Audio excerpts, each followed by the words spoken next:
Olá a todos e todas, bem-vindos ao Chuva Ácida, que recebe hoje para mais uma coluna Conversas à Chuva, o historiador Diego Finder Machado. O Diego é graduado em História pela Univille, com mestrado e doutorado em História pela UDESC, é professor atualmente dos cursos de História e de Direito na Univille e pesquisador na área de patrimônio e memória, né, com dissertação e tese relacionadas a essa temática. E chamei o Diego para a conversa hoje porque o momento é mais do que oportuno. Nas últimas semanas, depois do assassinato, da morte do George Floyd nos Estados Unidos, uma série de manifestações tomaram conta de várias cidades mundo afora, e como parte das manifestações, monumentos, incluindo monumento ao Colombo, um monumento ao Churchill, o ex-primeiro-ministro inglês, mas especialmente monumentos que, de algum modo, faziam referência, homenageavam traficantes de escravo, enfim, foram depredados, destruídos, pichados, como foi o caso do Churchill, e isso repercutiu em vários segmentos, incluindo aqui no Brasil, onde o tema mereceu a atenção de jornalistas, museólogos, arquitetos e, obviamente, também historiadores. Então, eu chamei o Diego para conversar com a gente hoje sobre esse e outros assuntos, e queria, então, agradecer inicialmente ao Diego por ter aceitado o convite aqui do Chuva, e já começo perguntando para você, Diego, qual é a tua opinião como pesquisador da área, como historiador, sobre as manifestações, essas recentes, que têm afrontado essa memória presente nos monumentos. Boa tarde, Clóvis. Primeiro eu queria agradecer o convite de poder estar participando dessa conversa com você. Você é um historiador que também foi inspiração para mim nas minhas pesquisas sobre história da cidade de Joinville e pensar a história a partir dos usos subversivos do passado. Inclusive inspiração para títulos, alguém que é muito criativo em contar títulos bacanas para os seus trabalhos. E também é a oportunidade de falar para o Chuva Ácida, né? É uma mídia alternativa na cidade de Joinville que tem oportunizado uma leitura crítica, diferindo de outros meios de comunicação, e que para mim serviu de fonte. Inclusive, eu citei diversos momentos da minha tese de doutorado, textos publicados no blog Chuva Ácida. Então, para mim é uma alegria participar dessa atividade, falar de um tema então, que está em alta nesse momento, e tentar dialogar de alguma forma com aquilo que eu tenho pesquisado. Então, as minhas pesquisas caminham muito nesse sentido dos usos do passado. Como no presente lidamos com essas marcas do passado que por algum motivo perduraram, por algum motivo foram transmitidas até nós, e que dialogam com uma certa aura de um dever, um dever de guardar e entregar para o futuro. Essas memórias, essa transmissão nunca é tranquila, nunca é pacífica. O patrimônio é um campo de disputa, um campo de batalha. E eu gosto de lembrar uma frase da professora Ilana Coelho, com quem eu trabalho, que ela diz que a gente vive um momento que cada um quer um patrimônio para chamar de seu. Então essas disputas buscam tocar o passado de algum modo e colocar sua marca idiosincrática na história. Então esse campo não pode nunca ser pacífico. E essas manifestações atuais, que têm chamado a atenção da mídia, dos historiadores, dos intelectuais, traz algo de interessante nisso, de mostrar como, de dar bastante visibilidade para o quanto essa luta pelo passado é conflituosa. E tem me interessado em entender isso como um momento de subversão de uma ordem. Algo que tem me chamado a atenção já há algum tempo. A gente tem na historiografia diferentes linhas teóricas, diferentes trabalhos empíricos que buscam mostrar subversões da ordem no mundo do trabalho, no mundo da história do crime, em diferentes meios sociais. Os historiadores têm demonstrado bastante interesse nesses espaços de subversão de alguma ordem estabelecida. E desde quando eu trabalho com patrimônio, me parece que muitos dos historiadores têm uma dificuldade muito maior de entender essas subversões da ordem no campo do patrimônio. Então entendem que manifestações como essa que estão acontecendo agora são legítimas, mas que deveriam preservar o patrimônio, que não deveriam atacar o patrimônio, como se a ordem do patrimônio fosse boa em si, como se o patrimônio, de certa forma, fosse intocável.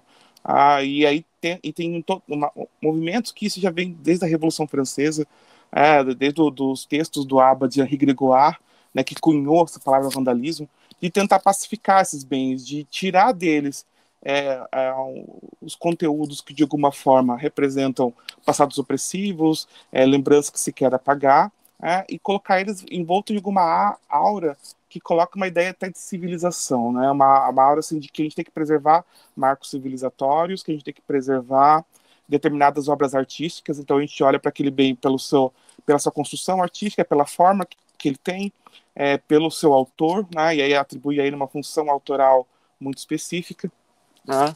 E esquece que para a maioria das pessoas, né, os usos desses patrimônios são múltiplos, que as pessoas se apropriam dele de diferentes formas, e que para muitos um patrimônio é violento. O patrimônio é um patrimônio como um monumento público, uma estátua pública que está em praça, né, que está em espaços abertos, é uma violência, é uma barbárie, né?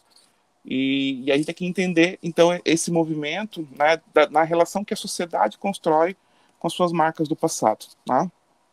E Diego, na tua tese, em especial na tese, você discute uma inspiração Foucaultiana, o que você chama lá de ordem patrimonial, se referindo mais diretamente à construção de uma memória patrimonial em Joinville, e você se refere, né, a essa ordem patrimonial a partir de duas ideias, né, o que você chama de uma lógica da organização e ao mesmo tempo, uma forma de disciplinamento, né? Eu queria que você falasse um pouquinho como é que se disciplina um patrimônio, né? O que é essa ordem patrimonial e de que maneira essa ordem repercute, né, nessa tentativa de disciplinar uma política, uma eleição, né, do patrimônio coletivo, e pensando um pouquinho isso também a partir, né, do patrimônio que é mais familiar, a boa parte do pessoal que frequenta o blog, que é o patrimônio local. Né? Que signos, né, no patrimônio local remetem a essa política de disciplinamento da memória e do patrimônio aí em Joinville? Essa ideia de ordem patrimonial, ela partiu de início da própria leitura da historiografia sobre Joinville, né? De como se discutiu teoricamente, como é que se problematizou em diferentes pesquisas a ideia que se propalou de Joinville como uma cidade da ordem, né? Eu lembro que quando eu preparei meu projeto para o doutorado, eu estava bastante incomodado, né, com o ato que aconteceu com Joinville, que rolou pancadaria no jogo de futebol entre o Atlético Paranaense e o Vasco, né? E aí, a partir disso, surgiu toda uma campanha midiática dizendo que aquilo não era Joinville, que esse problema veio de fora, né, como costumeiramente acontece na história de Joinville, que os problemas são importados, que foram os migrantes que trouxeram, que foi algum estrangeiro que trouxe para cá. E aí se criou uma campanha, isso é Joinville, isso é Arena, se fez um jogo da paz, onde as pessoas foram de branco. Isso me incomodou muito, né, de como Joinville ainda reativava essa ideia de uma cidade ordeira, pacífica, onde todo mundo obedecia tranquilamente às ordens estabelecidas. E aí, claro, isso me fez retomar os textos da historiografia local, como a sua própria dissertação de mestrado, o trabalho da professora Yara Andrade Costa, aí tentar dialogar isso com o patrimônio, né? E me parecia, né, que se era mais fácil para um historiador admitir as subversões da ordem no mundo do trabalho, entender movimentos grevistas como um ato importante, era mais difícil, dentro do campo da história, entender uma subversão do patrimônio, né, que envolvesse ataques ao patrimônio, muitas das vezes rotulados de vandalismos. Tá? Então isso me fez, alertou assim, meu interesse de pesquisar isso. Pela minha própria experiência em Joinville, eu fui gerente de patrimônio durante algum tempo, né, trabalhei alguns cargos na extinta Fundação Cultural de Joinville, entre eles de gerente de patrimônio, e dialoguei diretamente com essa relação que a sociedade constrói com esses bens preservados na cidade. Tá? E minha pesquisa, então, ela foi nesse sentido, então eu construí essa ideia teoricamente, claro, como você falou, inspiração Foucaultiana, mas também a ideia de ordem de tempo, do François Hartog, a ideia de ordem de transmissão, do Henri Piaget, que é um estudioso do patrimônio propriamente dito, e tentar entender, então, que como isso, olhando de dentro, né, de como é que se constitui uma ideia de patrimônio na cidade, historicamente se constituiu em diferentes momentos, como é que se cria, em primeiro lugar, uma organização, né? O patrimônio, um bem isolado, ele existe dentro de um determinado conjunto. Aí, para você ordenar o patrimônio, você cria diferentes cartografias, né, onde você localiza esses bens no espaço, tá? E coloca cada um no seu devido lugar. E você constrói uma ordem a partir da narrativa, que organiza o tempo. Né? Então, esses bens integram determinadas narrativas. Quando você transmite um bem, você transmite a materialidade dele, mas também a vinculação dele nessa narrativa e nessa cartografia específica. Tá? E junto a tudo isso, existe uma série de procedimentos administrativos e jurídicos que buscam prescrever um bom uso do patrimônio. Então, pegando os exemplos mais clássicos, né, alguns museus você visita, você usa pantufas, uma série de faixas, de indicações até onde você pode ir, porque esses bens, eles assumem uma nova aura, né, quando eles são patrimonializados. Né, tem uma socióloga francesa chamada Nathalie Arnich, que ela diz que alguns objetos se tornam pessoas, né, porque a pessoa, para ela, é uma função. A gente atribui para determinados objetos uma função de pessoa, porque a gente trata eles como se fosse uma pessoa, eles têm um nome próprio, eles são insubstituíveis, né? E algumas pessoas, né, seres humanos, são tratados como coisas, né? Então, esses bens, eles têm um tratamento especial, né, e se prescreve uma série de formas de entender um bom uso, né? E aí, claro, né, envolve esses patrimônios numa aura de sacralidade, né, e por isso que a minha tese chama Marcas da Profanação, né, de que momentos são esses que se profana esses bens culturais, ou seja, restitui ele a um uso comum, a um uso mais ordinário, né? E que marcas essas profanações deixam, né? Entendendo que essas marcas da profanação são importantes para se pensar historicamente, né? E no caso de Joinville isso é muito interessante, né? Então a gente constrói uma história do patrimônio pautada por dois eixos principais, né? Eu diria, né? Em primeiro lugar, um eixo voltado a uma história ligada à imigração, né? Então é uma história bastante etnicizada, né, por um momento uma história muito ligada a uma memória de imigrantes germânicos, né, ou alemães, como se sintetizava a questão, né, como alemães, e depois com uma série de cismas, principalmente depois das comemorações dos 150 anos de Joinville, onde se fala então de memória de italianos, memória de suíços, começa a se falar também de memória dos negros, mas ainda é uma história muito etnicizada, e isso está muito presente nos atos de patrimonialização, desde o tombamento do chamado, entre aspas, Palácio dos Príncipes, né?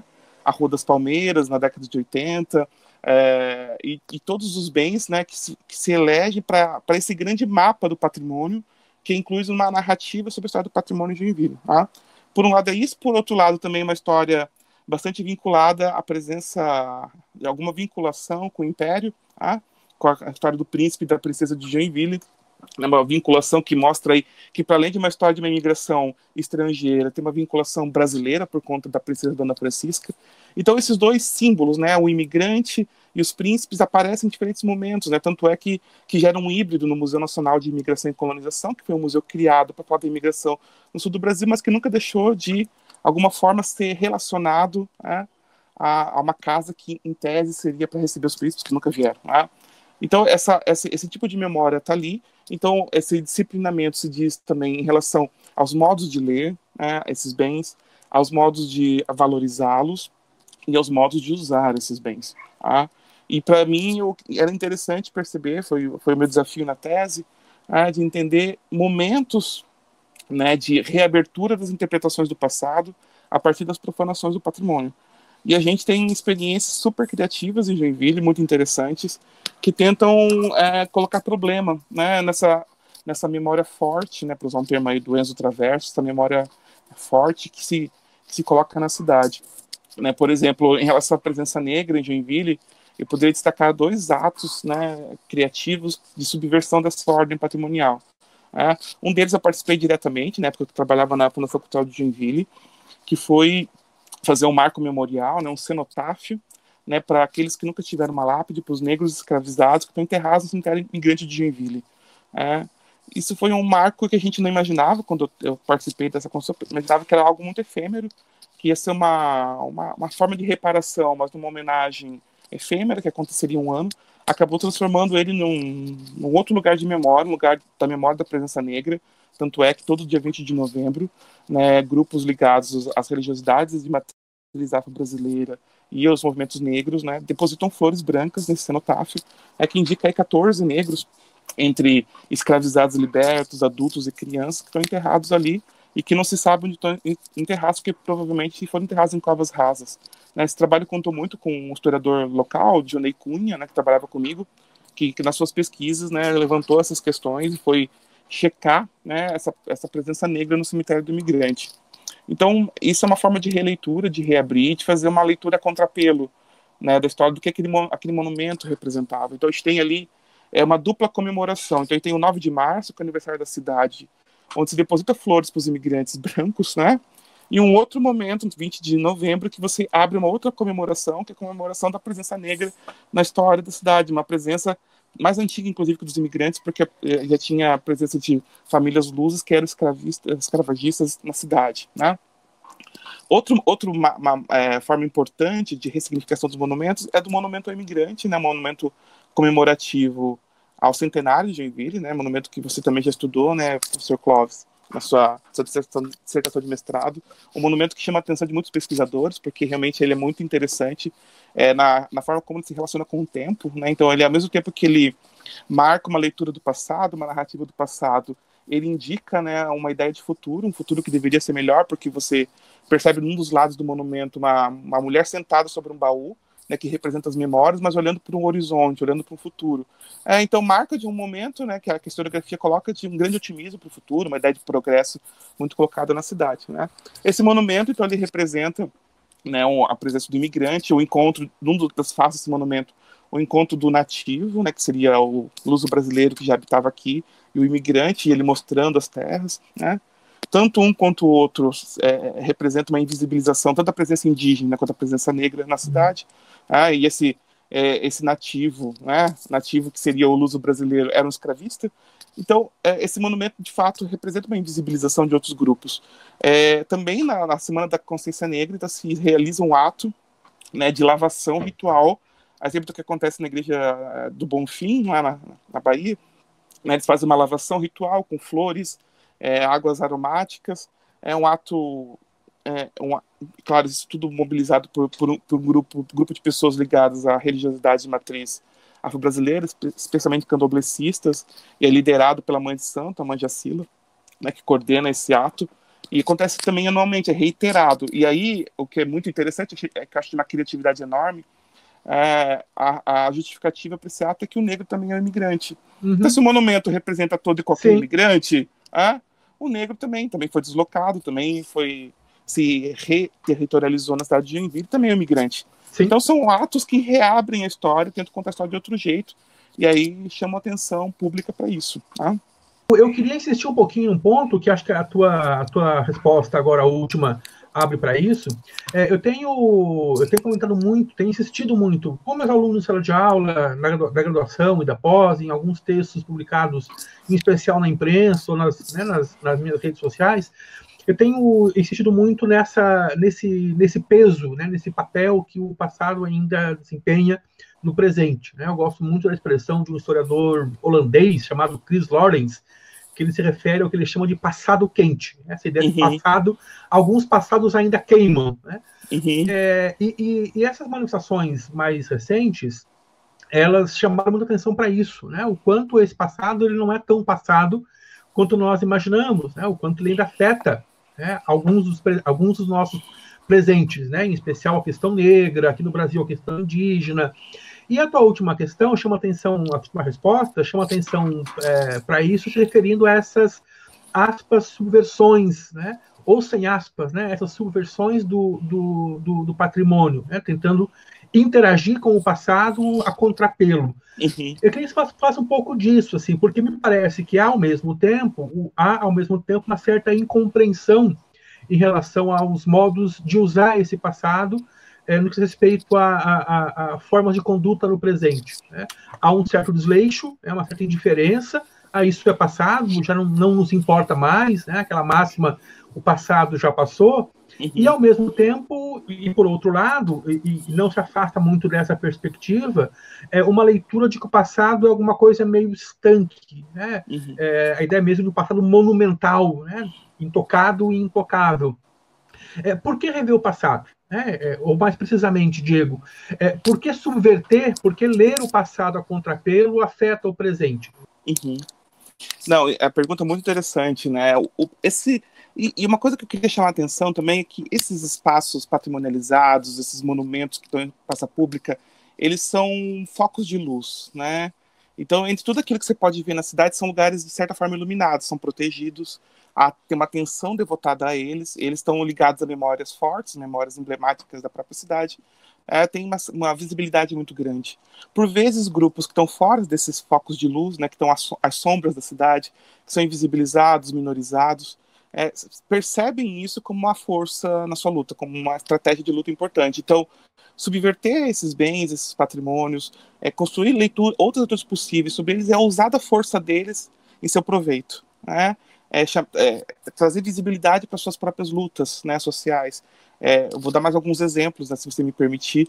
Tem um exemplo que eu gosto muito, né, isso foi em 2009, né, os movimentos estavam começando a construir em Joinville movimentos LGBTQ, né, e esses movimentos, então, resolveram se organizar, né, no dia da luta contra a homofobia, estendendo uma bandeira de 600 metros na Rua das Palmeiras, né. A Rua das Palmeiras é um símbolo patrimonial por excelência dessa cidade. Tudo que se fala de patrimônio, de algum momento, circulou para aquele território central, né, a Rua das Palmeiras e o museu. Tá?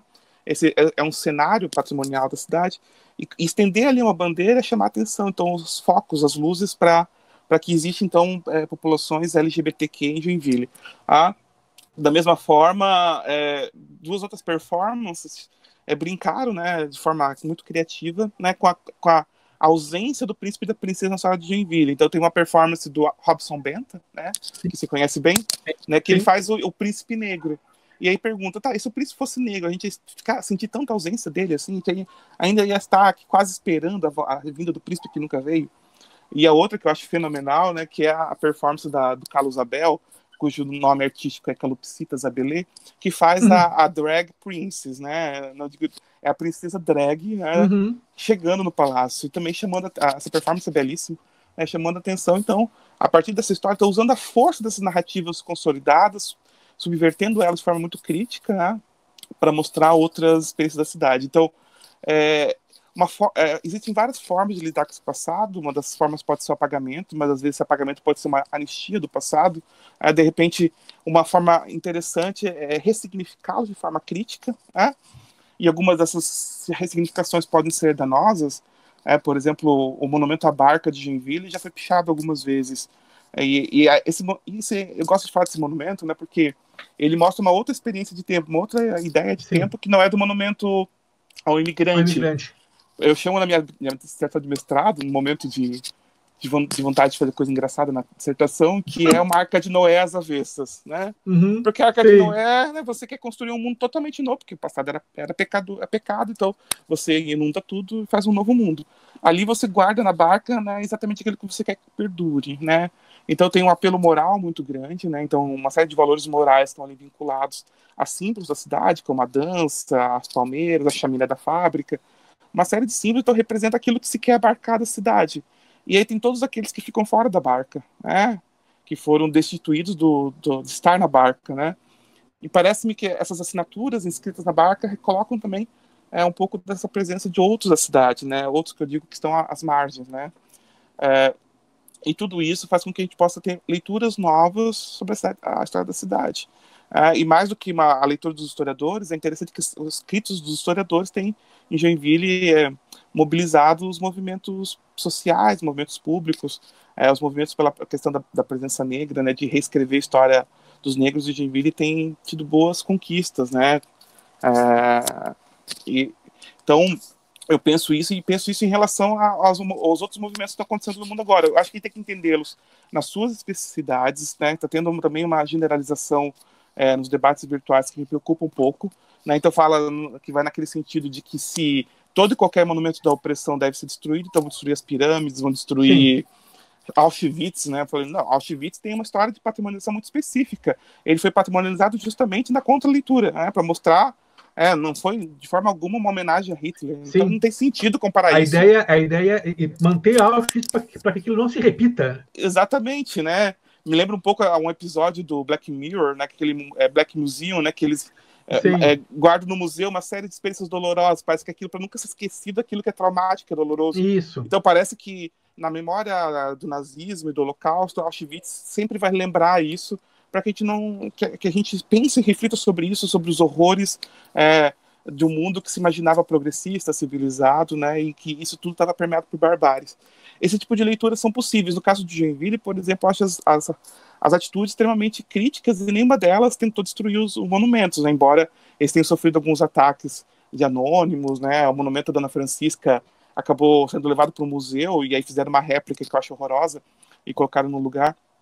Mas geralmente são usos criativos, né? E por ironia do destino, né? O monumento ao imigrante está depredado não por conta dessas manifestações críticas, mas pelo próprio poder público, que não investe recursos para restauração. Então o monumento está sem braço, o nativo foi desarmado, a espingarda foi roubada, e por aí afora, tá um pouco mutilado, né?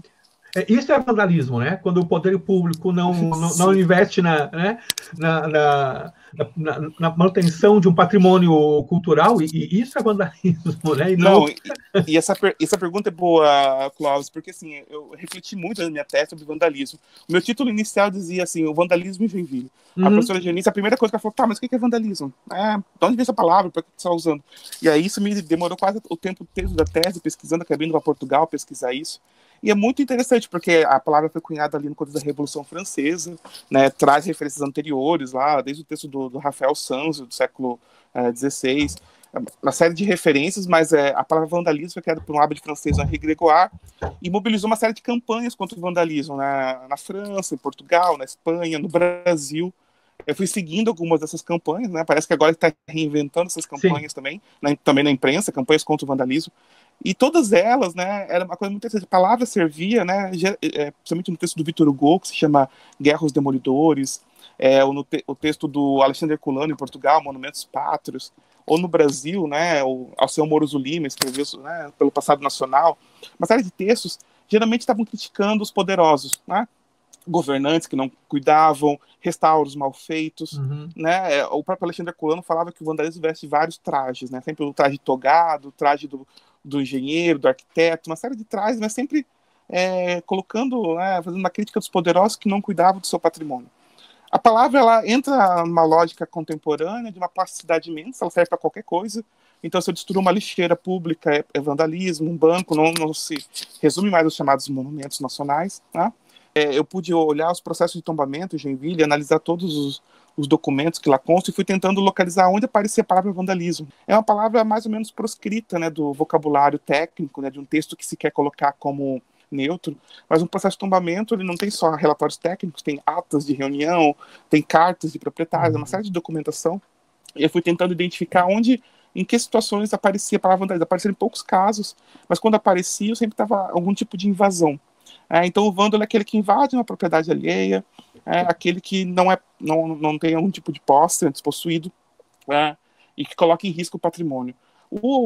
Os casos em que há algum tipo de descuido por um proprietário de um bem cultural, pelo próprio poder público, se usam outras palavras, né? O vandalismo não cabe, mais para falar de ricos e poderosos. Isso é muito intrigante, né? Então a gente acaba retomando essa palavra, mas justamente para falar de movimentos sociais que estão lutando para aparecer no espaço público, né? Eu gosto muito de um diálogo que a Judith Butler, né, a filósofa Judith Butler, faz com um conceito da Hannah Arendt, dos espaços de aparecimento. Como os novos movimentos sociais têm buscado espaços de aparecimento, justamente eles que são invisibilizados por várias questões. Então, acho que os monumentos públicos, o patrimônio, jogam alguns feixes de luz, né, para grupos que estão muito à sombra, e eles encontram algum tipo de visibilidade, né, porque esses movimentos, hoje, mais do que aquilo que eles podem vocalizar, né, aquilo que eles podem reivindicar com a palavra, eles são as performances públicas, né, e produzem imagens que circulam no mundo, e que isso acaba tendo muito mais força do que eles podem falar dentro do movimento. No caso de Joinville também isso é muito interessante, né, os diferentes momentos que o monumento ao imigrante entra em manifestações públicas, né? O tempo todo ele está na praça, onde qualquer movimento grevista, qualquer movimento passe livre se organiza sempre ali, e o monumento é inserido nesses atos, né? Um deles que eu achei fantástico, embora seja muito triste, né, foi em relação à morte da Marielle Franco, né? E achei se fez então um ato de luta e de luto, né? Então o monumento ele acabou virando um memorial. Marielle Franco, eles colocaram velas em torno e as fotos deles, então o monumento assumiu um outro significado, né? Sim. Então, são essas sobreposições de significado que são interessantes, né? E aí vem aquela questão, né? Essa palavra vandalismo, ela não cabe mais, né? A gente tem que repensar ela. Eu sempre uso ela, entre aspas, Isso tem aparecido em algumas manifestações atuais, assim, que diz que qualquer vandalismo, qualquer ataque ao patrimônio é uma forma de fascismo, como escreveu um historiador da arte português, o Vitor Serrão, no Jornal Público, né, que ele fala que os movimentos têm boas causas, mas que qualquer ataque ao patrimônio é uma forma de fascismo, né? E aí eu fiquei lembrando de um caso que eu estudei logo que eu cheguei em Portugal, né? Coimbra tem várias fachadas pichadas, eu tive uma imagem de Europa que não era igual no Brasil, mas tem muitas pichações lá também, e algumas pichações de suásticas pela universidade. E aí existe um outro movimento que é o Coimbra Antifa, né? Coimbra Antifascista, que eles cobrem essas suásticas com flores, com o símbolo do anarquismo, fazem uma sobreposição, né, crítica, ou seja, é uma rasura, porque a suástica está ali, você vê que ela está ali, mas ela está encoberta por uma releitura. Por uma leitura conservadora, não só conservacionista, mas também conservadora do patrimônio, né, ambos os atos podem ser classificados de vandalismo. E como fascistas ambos. E ambos como fascistas, que é o que acontece, por exemplo, as campanhas que lá em Coimbra mesmo eu vi de um museu chamando estudantes para cobrir todas as pichações da cidade. E que já teve também retaliação, né? As pessoas escreviam pelos quadrados brancos da cidade, dizendo que aquilo era um tipo de censura. Ou seja, os muros também são lugares de leitura da história, o passado tá colocado ali. E a gente tem que entender, então, que a palavra vandalismo, ela simplesmente nivela tudo, né? Coloca atos que são muito diferentes, como se fosse a mesma coisa, e ainda retoma aquilo que, sim, que ainda é uma persistência lá do século XIX, que é um movimento irracional, que não tem motivação, que assim, é por pura emoção, né? A turba atacando bem, sem pensar muito no que está fazendo, porque se pensasse em entender que o monumento às bandeiras na verdade, é um monumento do Victor Brecheret, então se fosse aí, todo mundo agora articula todo o seu capital cultural, né, para dizer o quanto o valor artístico de uma obra é importante, sendo que para a maioria da população é uma representação de uma história específica e que é violenta. Então entender que esses movimentos eles têm intencionalidades próprias, que têm racionalidades próprias e que têm ordens próprias, né? Então eu acho que a pesquisa ela ajuda a gente a pensar a especificidade de cada caso, para não cair numa generalização e evitar conceitos generalistas como de vandalismo, por exemplo, para que a gente possa entender historicamente o que cada caso tem de específico e de único. Bom, Diego, a conversa tá muito legal, como eu esperava, né? As colocações foram muito pertinentes e mais do que atuais, né? Frente aí às últimas semanas. Eu queria mais uma vez te agradecer por participar aqui do Conversas à Chuva, com as tuas considerações. Enfim, queria passar para você também se despedir aí do nosso público. Primeiro eu queria agradecer muito, né, agradecer novamente pela oportunidade de falar sobre o meu trabalho. Quando a gente escreve uma tese, uma dissertação, que a gente quer discutir a partir dela, de abrir diálogos com a cidade, que ela de alguma forma contribua, né, na maneira como a cidade olha para si mesma. Então eu me despeço falando dessa minha gratidão, né, e convidando as pessoas que quiserem conversar comigo sobre o tema. Eu estou aberto a novos diálogos sobre isso. Muito obrigado, Clóvis. Agradeço. Ok, gente, então obrigado também pela audiência. Nos falamos e nos vemos aí no canal e no blog na próxima semana. Até lá.